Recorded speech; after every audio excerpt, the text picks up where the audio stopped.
peace offerings before the Lord. And then after all that festivity was over, it says verse 20, then David returned to bless his household. And Michal, the daughter of Saul, came out to meet David and said, well, how glorious was the king of Israel today, uncovering himself today in the eyes of the maids of his servants, as one of the base fellows shamelessly uncovers himself. And she just, let him have it, right? And what did David say? So David said to Michal, I was before the Lord it was before the Lord who chose me instead of your father and all his house, to appoint me ruler over the people of the Lord, over Israel. Therefore I will play music before the Lord, and I will be even more undignified than this, and will be humble in my own sight. But as for the maidservants of whom you have spoken, by them I will be held in honor. So what happened to Michal? Verse 23, therefore Michal, the daughter of Saul, had no children to the days of her death. She was unfruitful, remained childless. And in those days, to be married and not have children, that was like a reproach, right? And I think that speaks to us that when we don't appreciate the presence of God, our life is not fruitful.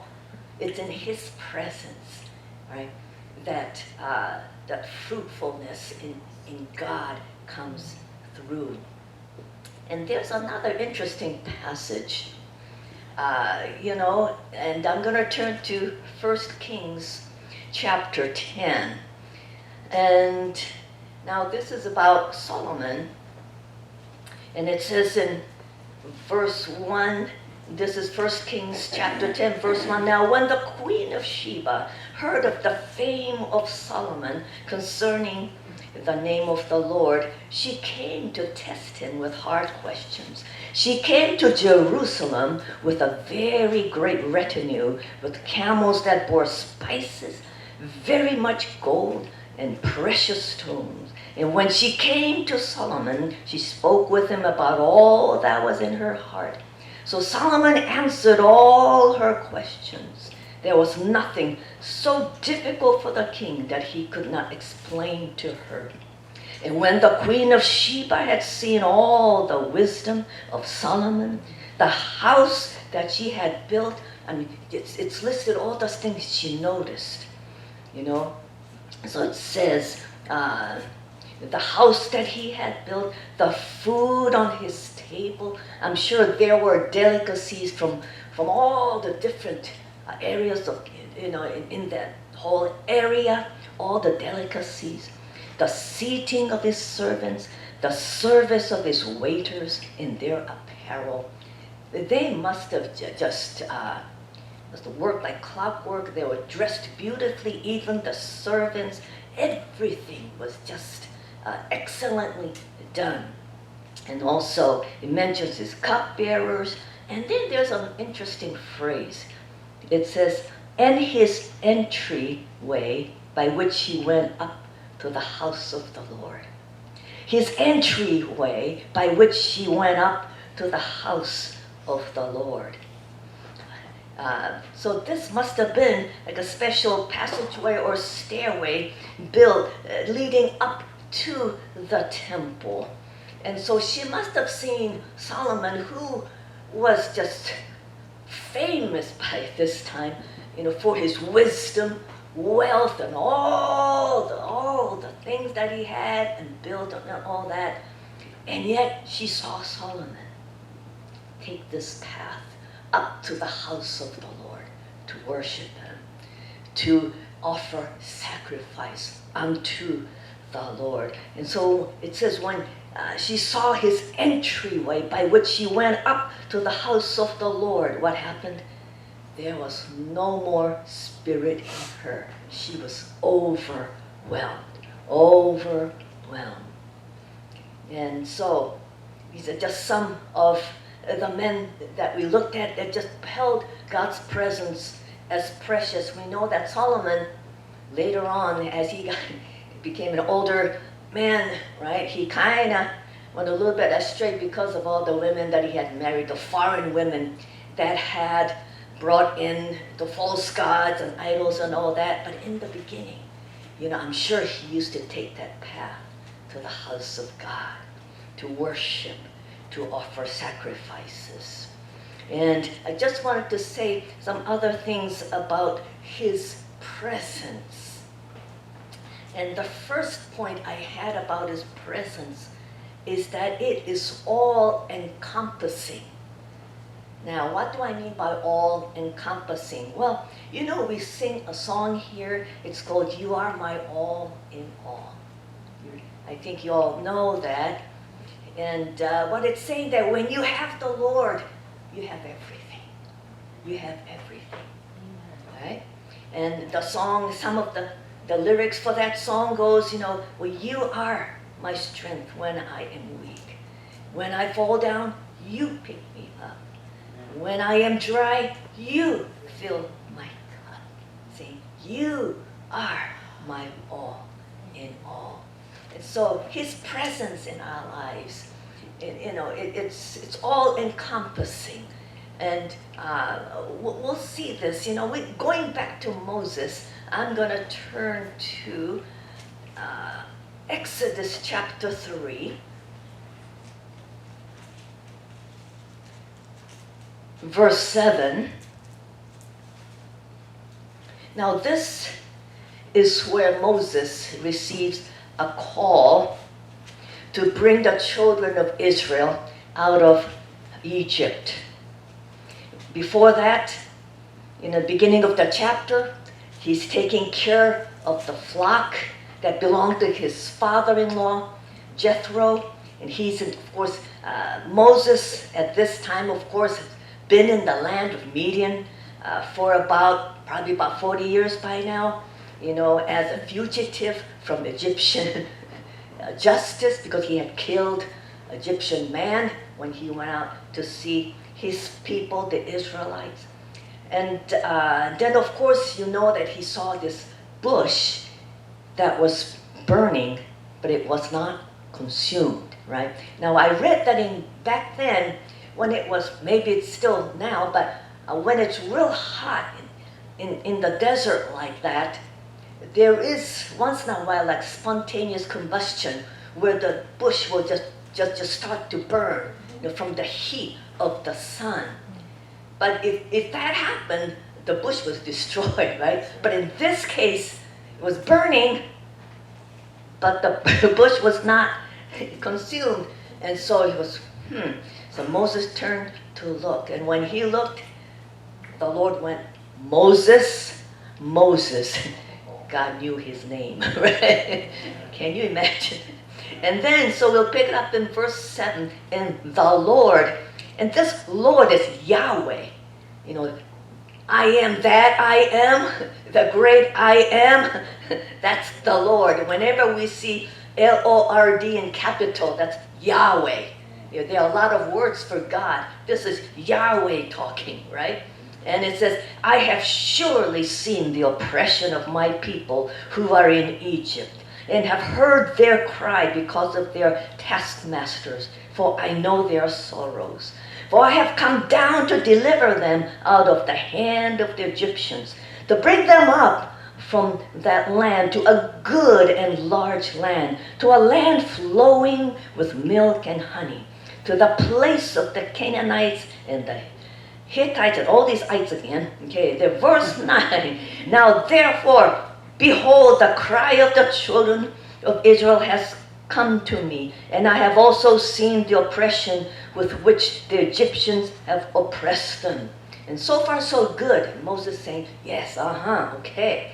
Verse 10, it says, "Come now, therefore, I will send you to Pharaoh, that you may bring my people, the children of Israel, out of Egypt." So now, verse 11, and Moses said to God, "Who am I, that I should go to Pharaoh, and that I should bring the children of Israel out of Egypt. And I'm sure Moses was thinking, well, first of all, I'm a fugitive from Egyptian justice. And then, well, he was just one man, and he knew the military might of the Egyptians, right? They had horses, chariots, multitudes of soldiers, and he's thinking all this. And in the reference book said at that time, the number of Israelites was about 2.5 million. So Moses was going to bring out millions of people. Thank you. So you can understand his hesitation, all right? And so we see Moses trying to wiggle out of this assignment. And then, like in verse 13, it says, then Moses said to God, let me give you first. He's asking, well, who am I that I should go to Pharaoh and that I should bring the children out of Israel, right? The children of Israel out of Egypt. Verse 12, what was the answer? Just a simple one sentence. Yahweh said, and he said, I will certainly be with you. That was the answer. That's it. The Lord God, I will be with you. Simple answer. But of course, Moses took a lot of persuasion. In verse 13, then Moses said to God, well, indeed, when I come to the children of Israel and say to them, the God of your fathers has sent me to you, and they say to me, what is his name? What shall I say to them? And then so God gives them, tells them what to tell them. And then like in chapter 4, verse 1, he comes up with more questions. Then Moses answered and said, but suppose they will not believe me or listen to my voice. Suppose they say, the Lord has not appeared to you. And then, so the Lord shows them about 3 signs that he can do. Right? But Moses is not convinced yet. In chapter 4, verse 10, then Moses said to the Lord, oh my Lord, I am not eloquent, neither before nor since you have spoken to your servant, but I am slow of speech and slow of tongue. In other words, I don't know how to talk. I can't talk in front of people. Right? So what does God say? Well, okay, I'll be with your mouth and teach you what you shall say. And then verse 13, Moses keeps it up. He said, oh my Lord, please send by the hand of whomever else you may send. In other words, please send another person with this job, please, right? And by this time, God's patience is kind of wearing thin. He said, all right, so I'll be with your mouth and Aaron's mouth. He's saying, all right, your brother can be a spokesman for me as well. So I'll be with his mouth, with your mouth. And then, of course, that the end result was that Moses did go. But you see, what was God's answer to Moses? Like, who am I, that I should go and do all this? And so he says, God just says, well, I will certainly be with you. In other words, it's not who you are, what you can do, it's who I am. Right? Amen. That's it. The all-encompassing, the presence of God. And really, that was the guarantee. Verse 12, right? I will certainly be with you. How's all this going to be accomplished? Easy. I will be with you. That was it. Okay. All right. Well, the same with Joshua. If we go to chapter 1, the book of Joshua, Moses has died, and now the leadership mantle has fallen upon Joshua. In verse 2, he reads, Moses, this is God talking. The Lord, this is Yahweh again. Yahweh talking to Joshua. He says, Moses, my servant is dead. Now therefore arise, go over this Jordan, you and all this people, to the land which I am giving to them. the children of Israel. Every place that the sole of your foot will tread upon, I have given you, as I said to Moses. And then God shows him the expanse of the territory, the promised land. It says, from the wilderness to this Lebanon, as far as the great river, the river Euphrates, all the land of the Hittites, and to the great sea toward the going down of the sun shall be your territory. In other words, the wilderness, that will be like the southern border, the Negev desert, or the desert of Arabia. In Lebanon, that was the northern, the border, right? And then where it says the great river, the river Euphrates, that would be like the northeastern border. And then the great sea was, of course, the Mediterranean. And so God tells him the territory that they will be possessing. And then verse 5 says, no man shall be able to stand before you all the days of your life. Why? Again,